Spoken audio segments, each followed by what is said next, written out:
भी खिला सकते हैं ना? अरे देखो तो जरा, नास पीटे गोलगप्पों के पीछे कैसे कैंची की जैसी जुबान चल रही है इसकी। देखिए मम्मी जी, आप भले मुझे कुछ भी बोलिए, लेकिन अपने गोलगप्पों के लिए मैं कुछ नहीं सुन सकती। हाँ। अरे मैं तुम्हें गोलगप्पे खिला दूंगा, थोड़ा सब्र तो करो। पिछले 7 दिनों से सब्र ही तो कर रही हो ना। अरे गोलगप्पे ही तो है, इतना बेचैन क्यों हो रही हो? आ जाएंगे।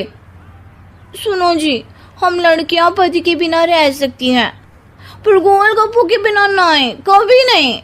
वो मेरा पहला और आखिरी प्यार है। निहारिका की बात सुनकर उसकी सास और पति सिर पकड़कर बैठ जाते हैं।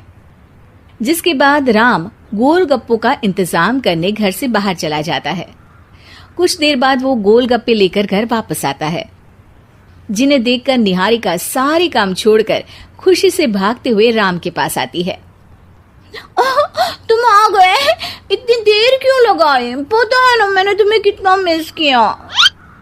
अरे थोड़ी देर पहले ही तो घर से गया था। क्या तुम?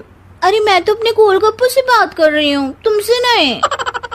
निहारिका का गोलगप्पों के लिए ऐसा प्यार देखकर राम हैरान रह जाता है। अब वो गोलगप्पों को प्लेट में अच्छे से सजाकर उन्हें खाने बैठती है, लेकिन पहला गोलगप्पा खाते ही वो गुस्से में प्लेट खिसका देती है।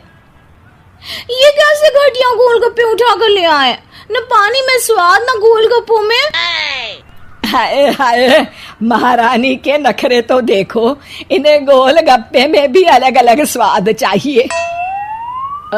ठीक है, आप लोग इस पर बहस मत शुरू कर देना, मैं ना कल दूसरी जगह से खरीद लाऊंगा, ठीक है? अगले दिन राम निहारिका के लिए गांव में दूसरी दुकान से गोलगप्पे खरीद कर लाता है, पर उसे वो भी पसंद नहीं आते। जिसके बाद बहुत दिनों तक यही सिलसिला चलता रहता है, जिसमें राम अपनी पत्नी के लिए दूसरे गांव तक जाकर वहां से भी गोलगप्पे खरीद कर लाता है, पर निहारिका को कहीं के कोई भी गोलगप्पे पसंद ही नहीं आते। तुमको तो अच्छे गोलगप्पे की पहचान करना आता ही नहीं है, तुमको गोलगप्पे का प्यार पता ही नहीं है, तुमसे कुछ होता ही नहीं है। अरे तुमसे बहुत होता है तो तुम खुद कर लो ना। सास की बात पर निहारिका बैग पैक करके घर से जाने लगती है, जिस पर राम उसे रोकते हुए कहता है, अरे इतनी सी बात पर कोई घर छोड़कर जाता है क्या? मैं कल शहर जाकर तुम्हारी पसंद के गोलगप्पे ले आऊंगा, ठीक है? आपको कहीं जाने की जरूरत नहीं है, मैं ही शहर चली जाती हूँ और घर छोड़कर नहीं जा रही, गोलगप्पे खाने जा रही हूँ। ये कहकर निहारिका शहर में अपने पापा के घर चली जाती है, जहाँ पर वो सुबह के नाश्ते से लेकर रात के खाने तक में मन और पेट भर कर गोलगप्पे खाती रहती है, जिससे उसकी तबीयत खराब हो जाती है और उसे अस्पताल में एडमिट करना पड़ता है। फूड पॉइजनिंग है, जंक फूड बिल्कुल बंद करना होगा। लो, बहुत गोलगप्पे गोलगप्पे करती रहती थी, कर दिया ना गोलगप्पे ने बीमार। और खाओ अब। माँ, इसके बारे में हम घर जाकर बात करेंगे। कुछ दिनों में निहारिका ठीक होकर अपने ससुराल वापस आ जाती है, जिस पर एक बार फिर सास बहू की नोकझोंक शुरू हो जाती है। अब थोड़े दिन अपने प्यार से दूर रहना, नहीं तो इस बार सीधा भगवान के घर पहुंच जाओगी। इस बार सास की बात का कोई जवाब दिए बिना निहारिका अपने कमरे में चली जाती है। बीमार होने की वजह से निहारिका गोलगप्पे तो खा नहीं पाती, लेकिन अभी भी उसके मन में हर वक्त उन्हीं के ख्याल चलते रहते हैं। हाय मेरे प्यारे गोलगप्पे, इस कलमुए फूड पॉइजनिंग ने मुझे मेरे प्यार से दूर कर दिया।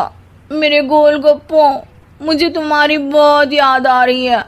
अगर मैंने तुम्हें खाया तो मम्मी जी तानों के ही गोलगप्पे बनाकर मुझे खिला देंगी। एक दिन निहारिका अपने चेकअप के लिए डॉक्टर के पास गई, जिसकी घर से निकलते ही राम रसोई में जाकर कुछ करने लगता है। शाम को निहारिका के घर वापस आते ही उसकी सास कहती है, शक्ल से तो लग रहा है कि डॉक्टर ने थोड़े और समय तक गोलगप्पे बंद कर दिए। अच्छा है, कम से कम अब हमें पूरा दिन गोलगप्पा पुराण तो नहीं सुनना पड़ेगा।